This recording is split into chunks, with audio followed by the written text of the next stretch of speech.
Hello साथियों, मैं विकास फिर आपको स्वागत करता हूं आपके अपने चैनल विकास गुप्ता क्लासेस में। साथियों, आज हम बात करेंगे इलेक्ट्रिक करंट। ठीक है, क्लास 10। आप जानते हैं, क्या जानते हैं कि चाहे क्लास 10 हो चाहे क्लास 12 हो, ये दो टॉपिक आपको पढ़ने के लिए सबसे इंपॉर्टेंट मिलते हैं। क्या? Electric current. इलेक्ट्रिक करंट का मतलब होता है विद्युत धारा। तो साथियों जरा समझिए, एक एक टॉपिक पढ़ना है।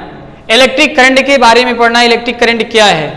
इसके पहले फर्स्ट वीडियो मैंने ये पढ़ा चुके हैं, ठीक है ना। आज हमें पार्ट 2 की बात करनी है। इलेक्ट्रिक करंट के हम पार्ट 2 की बात करेंगे। एक एक चीज पढ़ना है, सीरियल नंबर से पढ़ना है, हर टॉपिक पर एक एक छूटने ना पाए। मेरी गारंटी है, चाहे हाई स्कूल हो चाहे इंटर हो, आप चाहे पॉलिटेक्निक का ही पेपर देते हो, आप पॉलिटेक्निक की भी तैयारी करते हो, चाहे IEIT की तैयारी करते हैं, उसमें हर जगह इलेक्ट्रिक करंट विद्युत धारा से जो है कि क्वेश्चन पूछे जाते हैं। तो चलिए हम बात कर रहे हैं क्या? विद्युत धारा, इलेक्ट्रिक करंट। विद्युत धारा क्या होता है, इलेक्ट्रिक करंट क्या होता है, जरा समझिए। क्या हम पढ़ा चुके हैं? चार्ज क्या होता है इसके बारे में भी बता चुके हैं, ठीक है ना। फिर भी रिवीजन कर रहे हैं। मैंने बताया था कि चार्ज का मतलब क्या होता है, आवेश। ठीक है, मैंने बताया था कि आवेश दो होते हैं, एक होता है धनावेश, एक होता है ऋण आवेश। यह अमेरिकी वैज्ञानिक कौन, फ्रैंकलिन ने बता दिया था। बेंजामिन फ्रैंकलिन अमेरिकी वैज्ञानिक हैं, उन्होंने यह बता दिया कि जो चार्ज होते हैं, जो आवेश होते हैं, कितने प्रकार के होते हैं, कितने टाइप्स होते हैं, दो होते हैं। एक होता है धन आवेश, एक क्या होता है, ऋण आवेश। थेल्स वैज्ञानिक ने, मैंने आपको पहले बताया था, थेल्स वैज्ञानिक ने जब क्या किया कि अंबर अर्थात कोई भी लकड़ी का टुकड़ा हो या कह सकते हैं स्केल हो, अगर हम बिल्ली की खाल, ठीक है, आबनूस के क्षण को बिल्ली के खाल से आपस में जब रगड़ते हैं तो छोटे छोटे कण को अपनी तरफ अट्रैक्ट कर लेता है, आकर्षण कर लेता है। इस गुण को हम लोग क्या कहते हैं, चार्ज कहते हैं, आवेश कहते हैं। जरा समझिए हमारी बात को, हम आपको बताना चाहते हैं साथियों क्या चीज, कि विद्युत धारा का मतलब होता है इलेक्ट्रिक करंट। जरा समझिए, विद्युत धारा का मतलब होता है इलेक्ट्रिक करंट। हमने आपको बताया कि जो क्लास 10 की अगर बात करें, क्लास 12 की अगर बात करें, पॉलिटेक्निक की बात करें, IEIT की बात करें, हर जगह हर टॉपिक में एक एक चीज पूछा जाता है। तो जरा समझिए हम आपको क्या करें। तो भैया मेरे जरा समझिए, विद्युत धारा की बात कर रहे हैं, इलेक्ट्रिक करंट, ठीक है ना। टॉपिक वाइज समझ चलना है, सीरियल नंबर से चलना है। तो इलेक्ट्रिक करंट, विद्युत धारा क्या है, चलिए समझते हैं।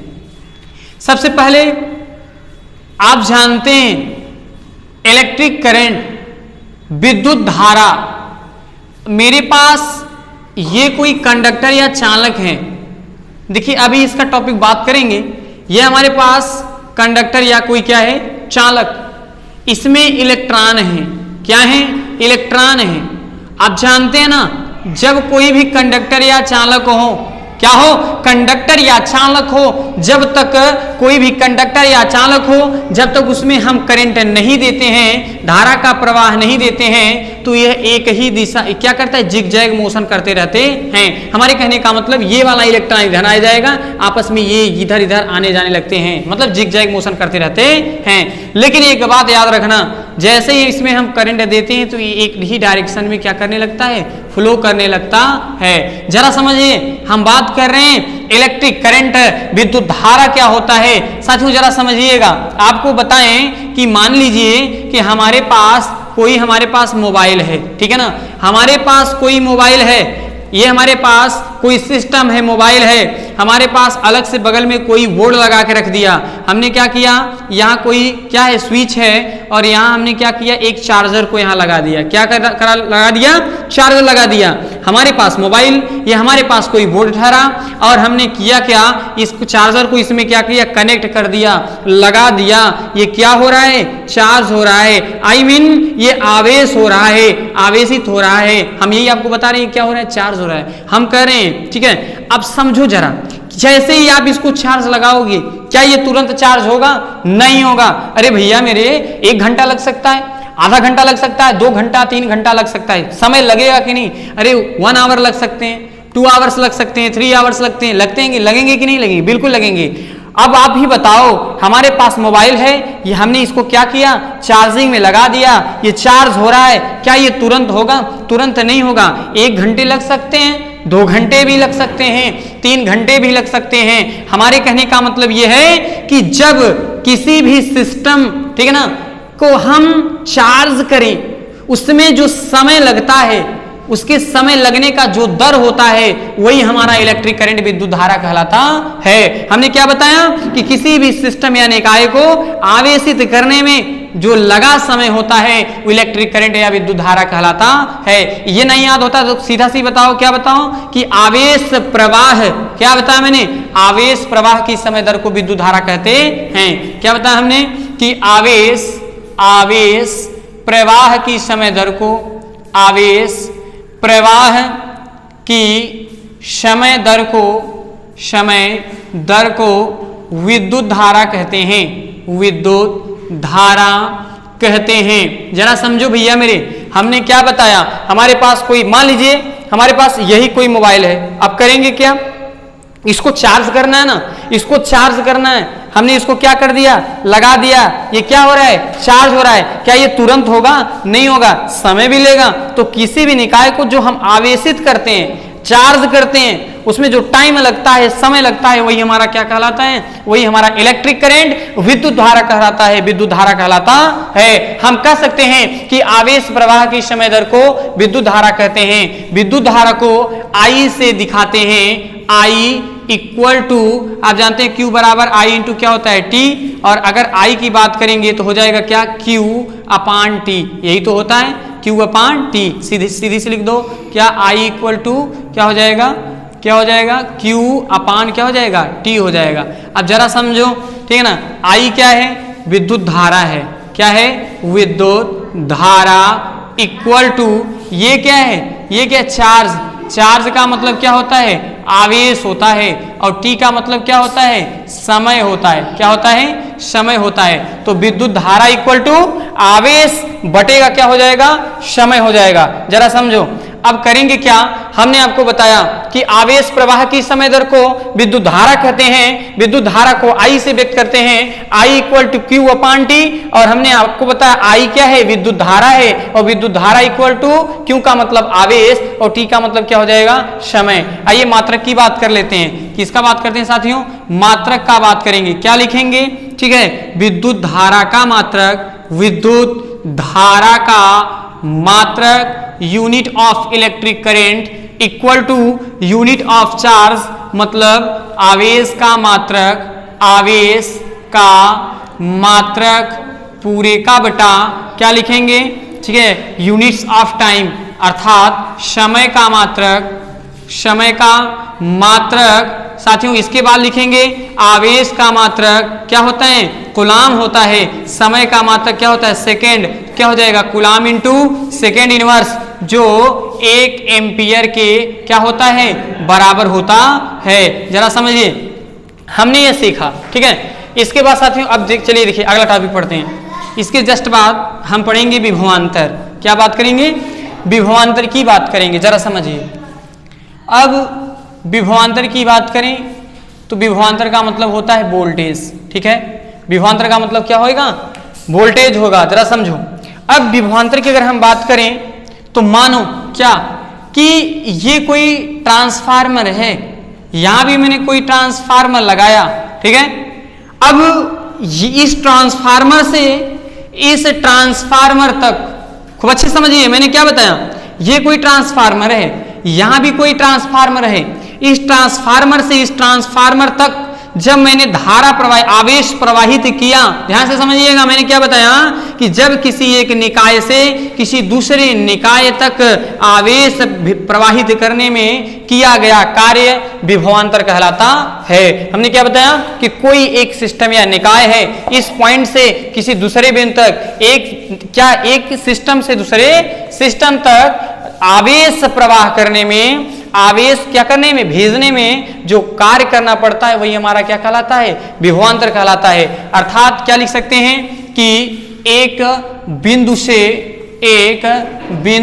से दूसरे बिंदु तक आवेश प्रवाह करने में किया गया कार्य, प्रवाह करने में किया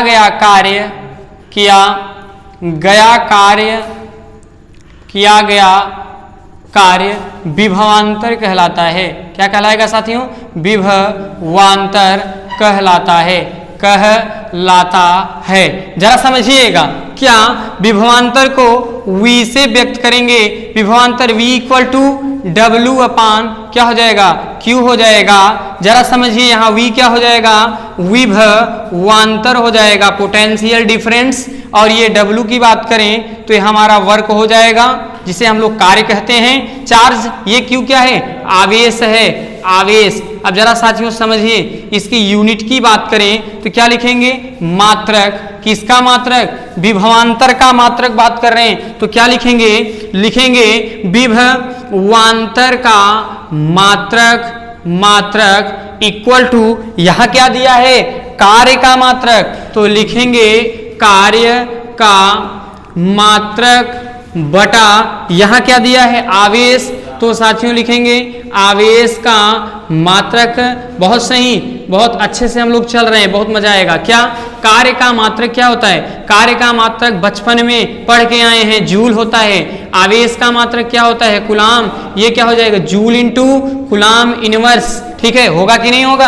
अगर कोई आपसे पूछ ले कि ये किसके बराबर होगा, ये 1 वोल्ट के बराबर होता है। जब किसी सिस्टम या एक बिंदु से किसी दूसरे बिंदु तक, ठीक है, एक बिंदु से दूसरे बिंदु तक 1 कूलाम आवेश प्रवाहित करने में यदि 1 जूल काम करना पड़े तो वह 1 वोल्ट के बराबर होता है। मैंने क्या बताया कि एक बिंदु से दूसरे बिंदु तक, एक निकाय से दूसरे निकाय तक, एक सिस्टम से दूसरे सिस्टम तक 1 कूलाम आवेश, ठीक है, प्रवाहित करने में जो अगर हमें 1 जूल काम करना पड़े तो वही हमारा 1 वोल्ट के बराबर होता है। जरा समझिए, चलिए इसको नोट कर लिए होंगे, ठीक है, हो गया होगा। चलिए आगे बात करते हैं। अब देखिए साथियों, इसके जस्ट बाद हमें पढ़ना है, क्या पढ़ना है?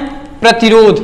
प्रतिरोध पढ़ना है, पहले ओम का नियम पढ़ लें तब प्रतिरोध। चलिए देखिए, अब इसको पढ़ने के लिए सबसे पहले हमें पता होना चाहिए कि चालक क्या होता है, चालक क्या होते हैं और अर्ध चालक क्या होते हैं। एक होता है डाई इलेक्ट्रिक, जिसे हम लोग कहते हैं परावैद्युत, उसकी बात तो नहीं करनी है अभी। चालक क्या होता है, जिसे हम लोग कहते हैं कंडक्टर, और ये क्या होता है? नॉन कंडक्टर, या इसे हम लोग कह सकते हैं इंसुलेटर।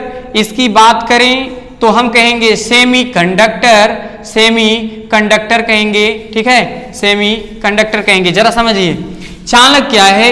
आप जानते हैं चालक तब होगा, कोई भी मान लीजिए मेरे पास, ठीक है, कोई भी हमारे पास एनीवन कुछ भी मैंने पदार्थ लिया, पहली बात तो वो कंडक्टर तभी होगा जब उनमें इलेक्ट्रॉनों की मात्रा अधिक होगी, जिनमें चालकता ज्यादा होंगी। देखो एक बात समझ लो, अगर इलेक्ट्रॉनों की अधिकता ज्यादा है तो करंट फ्लो करेगा, याद रखिएगा हमेशा, ठीक है ना। जिसमें इलेक्ट्रॉनों की प्रवाह ज्यादा हो, जिसमें धारा की प्रवाह ज्यादा हो, ठीक है ना, वही हमारा क्या कहलाएगा? कंडक्टर या चालक कहलाता है। या कह सकते हैं कि flow the current 1.2 another point, जब एक बिंदु से दूसरे बिंदु तक धारा क्या हो जाए? बह जाए। हमारे कहने का मतलब यह है, अगर हम इस बिंदु पर क्या करते हैं? धारा देते हैं, करंट प्रवाहित करते हैं, अगर करंट इस बिंदु से दूसरे बिंदु तक चला जाता है तब तो ये कंडक्टर कहलाएगा, ये चालक कहलाएगा, ये कंडक्टर कहलाएगा।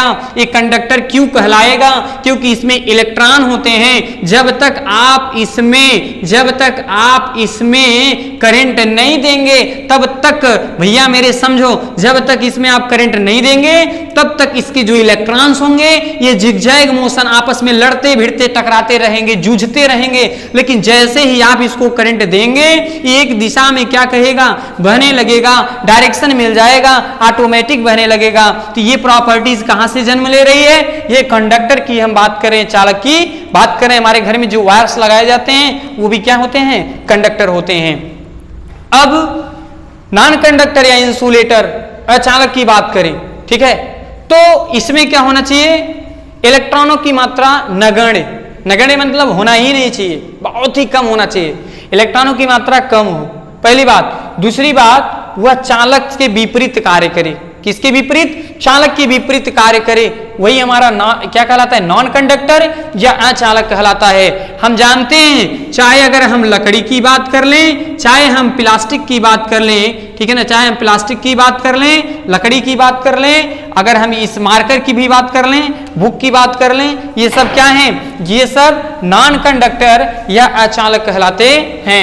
लेकिन सेमी कंडक्टर की अगर हम बात करें, ठीक है, जिनमें चालकता कम हो, क्या चीज, कंडक्टिविटी, कंडक्टिविटी माने चालकता कम हो, क्या हो, कम हो, परंतु क्या चीज हमने बताया, जिनमें चालकता कम हो परंतु अचालकता, अचालकता माने सेमी कंडक्टर की मात्रा ज्यादा हो, की मात्रा ज्यादा या अधिक हो, वही हमारा क्या कहलाएगा, क्या कहलाएगा साथियों, अर्धचालक सेमी कंडक्टर कहलाता है। जैसे जर्मेनियम या सिलिकॉन, जर्मेनियम या सिलिकॉन ये क्या है, ये सेमी कंडक्टर हैं, ये अर्धचालक हैं। आप एक चीज जान लो, क्या कंडक्टर हमारे यहाँ है वो ठीक है, हम अपने यहाँ वायर के रूप में यूज करते हैं, लेकिन साथियों एक बात याद रखना, ये चालक से ज्यादा, अचालक से ज्यादा हमारे यहाँ अर्धचालक का इंपॉर्टेंट है। कहाँ, मॉडर्न फिजिक्स में, आज इस फिजिक्स में इस चीज का बड़ी कीमत है, किसका,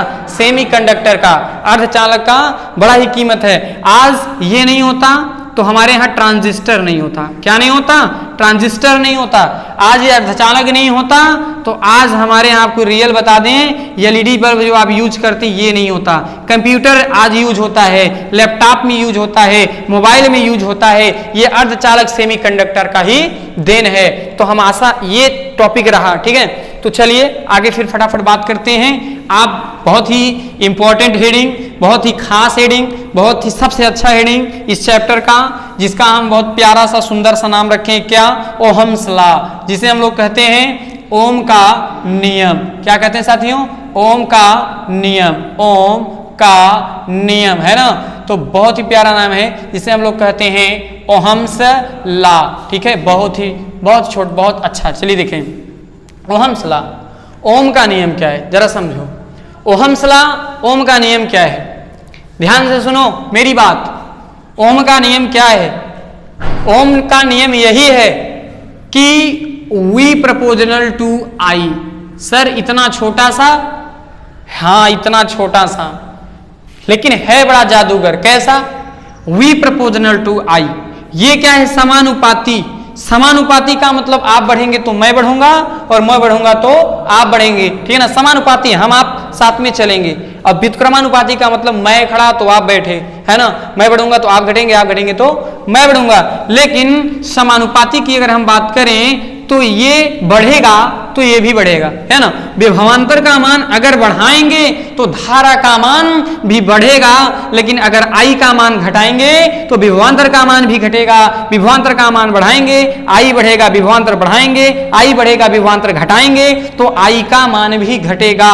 अब भैया मेरे समझो क्या चीज, कि V प्रोपोर्शनल टू I, ये आया कहां से, ये आया कहां से। तो सबसे पहले ओम का नियम क्या कहता है, क्या, यदि किसी चालक की भौतिक अवस्था विशेषतः ताप में कोई परिवर्तन न किया जाए, कोई परिवर्तन न किया जाए तो चालक में होकर बहने वाली धारा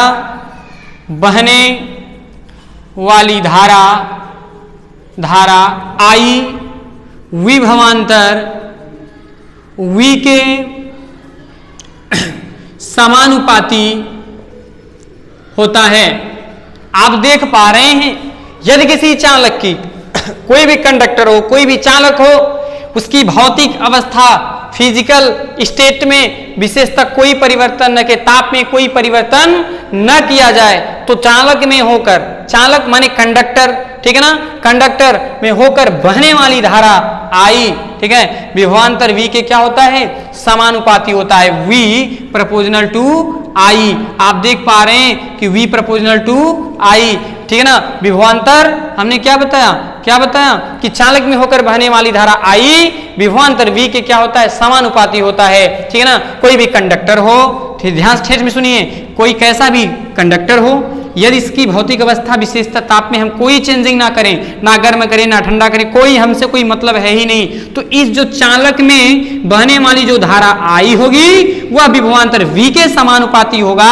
अर्थात यहाँ विभवांतर जितना तेजी से बढ़ाएंगे धारा का मान उतना तेजी से बढ़ेगा, लेकिन अगर विभवांतर बढ़ाएंगे धारा भी बढ़ेगा, अगर इसको घटाएंगे धारा का मान भी क्या हो जाएगा, घट जाएगा। तो चलिए ये हम आशा करते हैं समझ में आया होगा।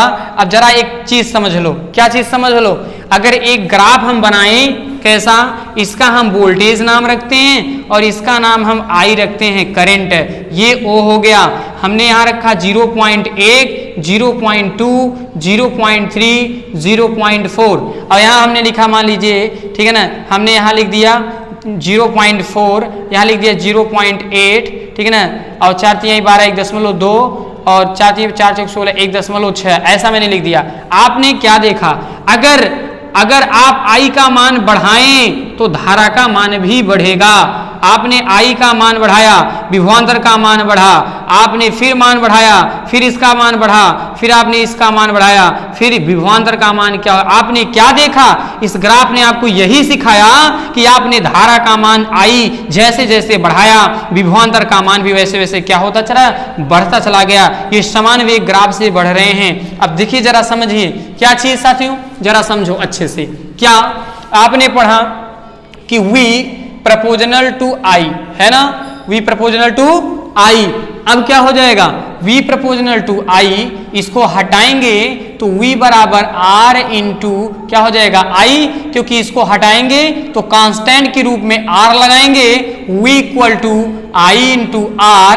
अब क्या लिखेंगे, लिखेंगे जहां R क्या है, जहां R रेजिस्टेंट या कह सकते हैं प्रतिरोध हैं, क्या है, प्रतिरोध हैं, क्या है भैया, प्रतिरोध हैं, रेजिस्टेंट या क्या है, प्रतिरोध हैं। और प्रतिरोध किसे कहते हैं, ठीक है ना, किसी चालक में धारा प्रवाहित करने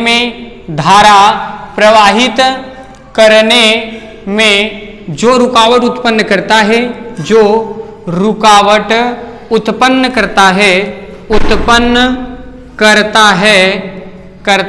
है प्रतिरोध या रेजिस्टेंस कहलाता है, रेजिस्टेंस कहलाता है। जरा समझो, कोई भी कंडक्टर या चालक हो, अरे मान लो भैया मेरे एक रास्ता है, यहाँ गिट्टी है ना, गिट्टी ढेर सारा गिट्टी है, यहाँ से मेरी गाड़ी बहुत अच्छे से जाएगी, लेकिन जब यहाँ पहुंचेगी ये रुकावट उत्पन्न करेगा कि नहीं करेगा, ये रुकावट उत्पन्न कर रहा है तो ये क्या कहलाएगा, यही हमारा रेजिस्टेंस या प्रतिरोध कहलाता है। तो जहां रुकावट उत्पन्न करेगा वही हमारा रेजिस्टेंस या प्रतिरोध कहलाता है। अब जरा समझो, क्या इतना समझ में आ गया होगा, जहां R क्या है, रेजिस्टेंट है, और हमेशा याद रखिएगा V equal to I R। जहां ओम की नियम की बात करेंगे वहां हमेशा आप ये बताइएगा V equal to I into R। अब साथियों जरा समझ लो, क्या ओम ने एक चीज और बताया, क्या बताया, बहुत ही नोट पॉइंट, हम आप बहुत रट लेते हैं लेकिन करते क्या है, इसको ठीक से समझते नहीं। जरा समझ लो एक बार, बड़ा मजा आ जाएगा। क्या है साथियों, देखो पहली बात एक चीज ये समझ लो कि I हमने बढ़ाया, I बढ़ाएंगे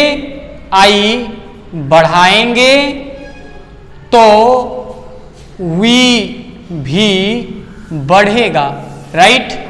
परंतु R क्या करेगा, घटेगा। ये पहली बात थी। दूसरी बात क्या है, I घटाएंगे तो V भी घटेगा, परंतु R क्या करेगा, बढ़ेगा। सर समझ में नहीं आया तो हम क्या करें, समझा रहे हैं। देखो I बढ़ाएंगे तो V भी बढ़ेगा, परंतु R क्या करेगा, घटेगा। I घटाएंगे तो V भी घटेगा, परंतु R का मान बढ़ेगा। यहां से यहां तक तो ठीक है, पर सर यहां से कहां आ गया, सर इतना अच्छा खासा पढ़ा रहे थे, ये वाला कहां से ढुक गया। तो कोई बात नहीं है, समझो, समझा रहे हैं। क्या, जरा समझो, आप जरा सोचो 1 मिनट, थोड़ा सा समझो, आज अनुभव करो, क्योंकि मैं आपको बताया रटना नहीं है, एक एक टॉपिक को समझो, जितना चीज समझ जाओगी उतना ही मजा आ जाएगा। तो हमने क्या बताया आपको कि समझना है कि आई हमने बढ़ाया तो वी बढ़ेगा, लेकिन आर कैसे घटा।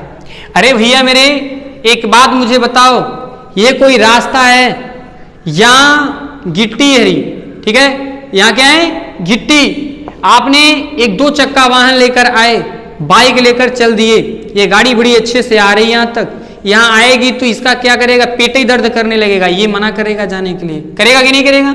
ये हमारा जो गाड़ी है, हमारी बाइक है, यहाँ जब आएगी, जब ये इस तरफ जाना चाहेगी तो ये रुकावट उत्पन्न करेगा।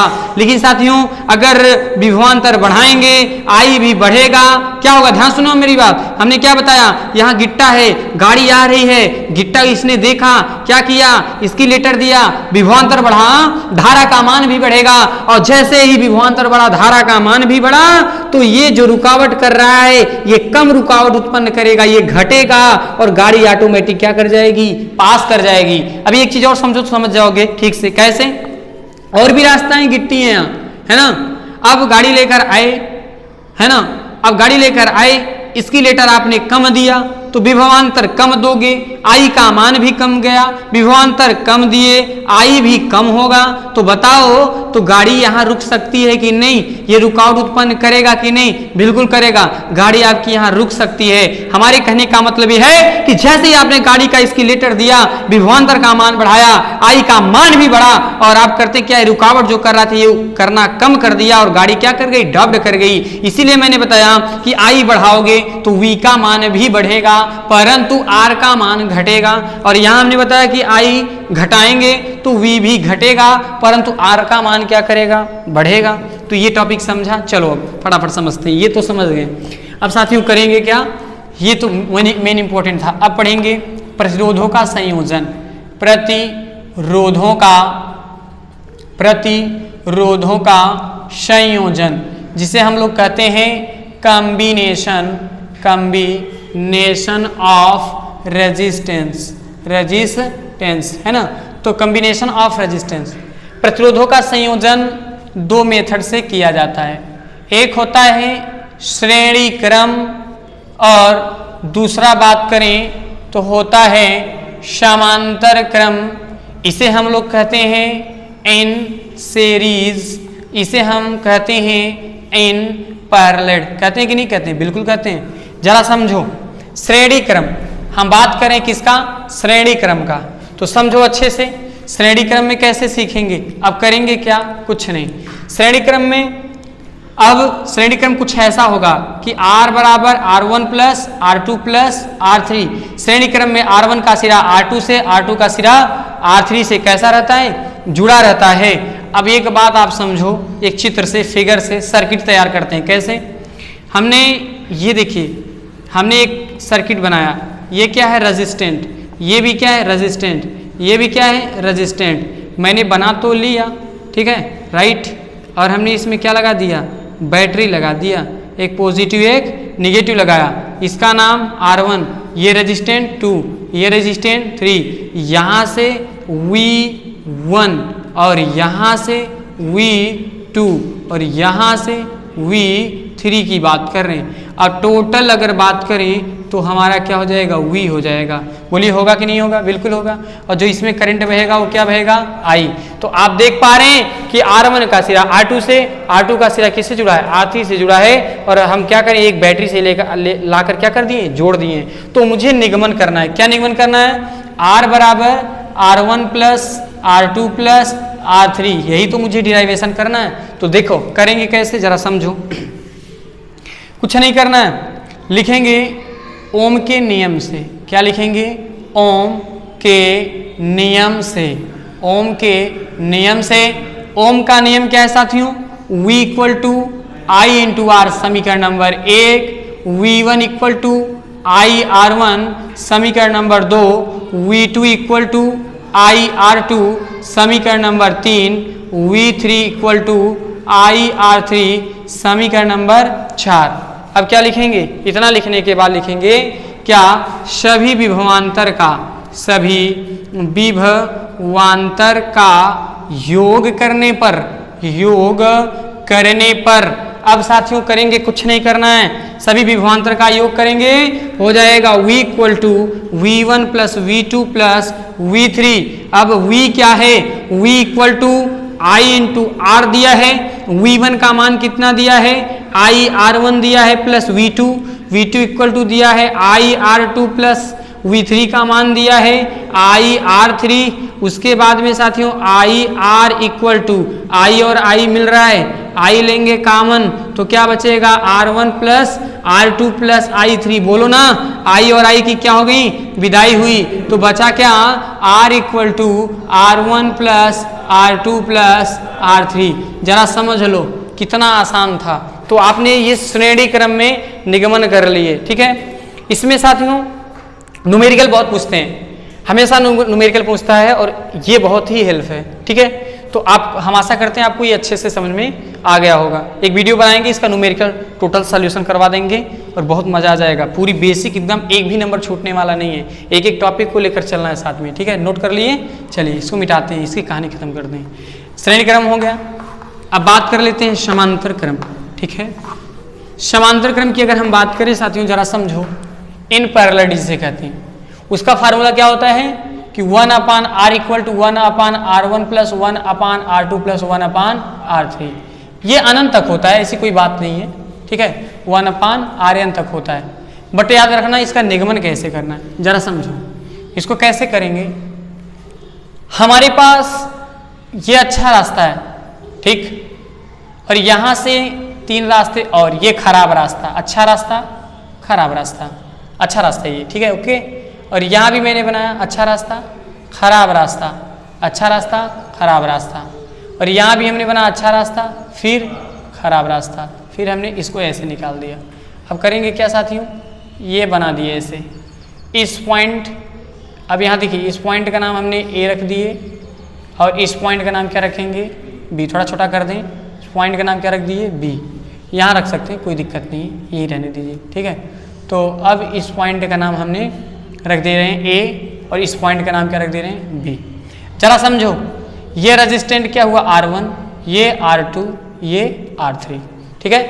अच्छा रास्ता था खराब रास्ता, अच्छा रास्ता, अच्छा रास्ता खराब रास्ता हो गया, फिर ये रुकावट उत्पन्न करेगा अच्छा रास्ता। जरा समझो भैया मेरे, क्या हमने इसको कुछ इस तरह इसको टच करा दिया, ठीक, और हमने यहाँ बैटरी लगा दिया, ये बैटरी पॉजिटिव ये निगेटिव, और यहाँ जो करंट फ्लो करेगा I और इसमें जो करंट जाएगा I1, इसमें जाएगा I2, इसमें जाएगा I3, राइट। तो जरा समझो मेरी बात, क्या 3 गाड़ी यहाँ आई, 3 गाड़ी आई, तीनों गाड़ी यहाँ यही सोच रही हैं किधर से जाएं। एक दुकान वाला मिला, भाई साहब किधर से जाऊं, तो दुकान वाला बताया भैया तीनों रास्ता सेम वही पहुंचाएगा, ठीक है, ये आपको बनारस ही पहुंचाएगा, कोई दिक्कत नहीं है, आपको वही स्थान पे ले जाकर छोड़ेगा। लेकिन याद रखना, जितना रास्ता यहाँ खराब है उतना यहाँ भी होगा, उतना यहाँ भी है। आप कोई भी जाओ तो कुछ गाड़ियाँ R1 से होकर जाएंगी तो कुछ R2 से, कुछ R3 से, ऐसा नहीं है सब एक ही से चली जाएं, ठीक है ना। तो अलग अलग भी जा सकती हैं। तो समझो जरा, अब इसका निगमन कैसे करेंगे, फिर लिखेंगे क्या, बाई ओहम्स लॉ, ओम के नियम से, ओम के नियम से, ओम के नियम से, ओम का नियम क्या कहता है, V equal to I into R, I का मान निकालेंगे तो आर कहाँ जाएगा, नीचे, तो I इक्वल टू V/R, समीकरण नंबर 1, ठीक है। अब देखो यही शुरू हो रहा है, ऐसे ही लिखेंगे I1 इक्वल टू V/R1, समीकरण number 2, I2 equal to V/R2, समीकरण number 3, I3 equal to V/R3, समीकरण नंबर 4। अब क्या लिखेंगे साथियों बताइए, लिखेंगे सभी धारा या धाराओं का योग करने पर,